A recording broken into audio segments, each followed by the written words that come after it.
ദൈവനാമം മഹത്വപ്പെടട്ടെ. ഇന്ന് വലിയ നോമ്പിലെ ആദ്യ ഞായർ വലിയൊരു ആത്മീയ തീർത്ഥാടനം ഇവിടെ ആരംഭിക്കുകയാണ്. വീണ്ടും ഒരു വസന്തകാല അനുഭവത്തിലേക്ക് നാം പ്രവേശിക്കുകയാണ്.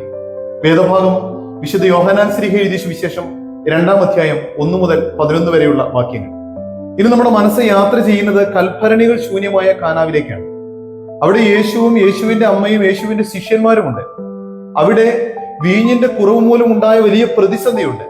അവിടെ യേശുവിന്റെ ആദ്യ അത്ഭുതത്തിന്റെ അതിശയോക്തിയുണ്ട്. മനുഷ്യ ജീവിതത്തിന്റെ ഏറ്റക്കുറച്ചിലുകളിലേക്ക് വിരൽ ചൂണ്ടുന്ന ഒരു സംഭവമാണ് അവിടെ നടന്നത്. ഒഴിഞ്ഞ കൽപാത്രങ്ങളെ കണ്ടുകൊണ്ടാണ് ഈ നോമ്പ് ആരംഭിക്കുന്നത്.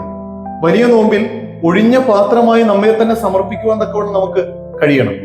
നിറഞ്ഞവരെന്ന് അഹങ്കരിച്ച പലരും ഒഴിഞ്ഞവരായി പോയതാണ് ചരിത്രം.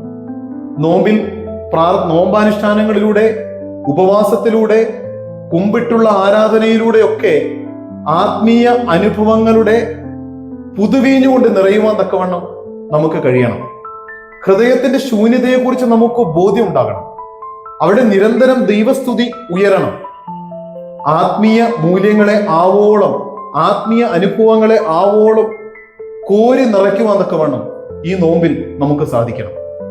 ഇവിടെ ഈ കല്യാണ വീട്ടിലെ കുറവിനെ ക്രിസ്തുവിന് വിട്ടുകൊടുക്കുകയാണ് ആ വീട്ടുകാർ.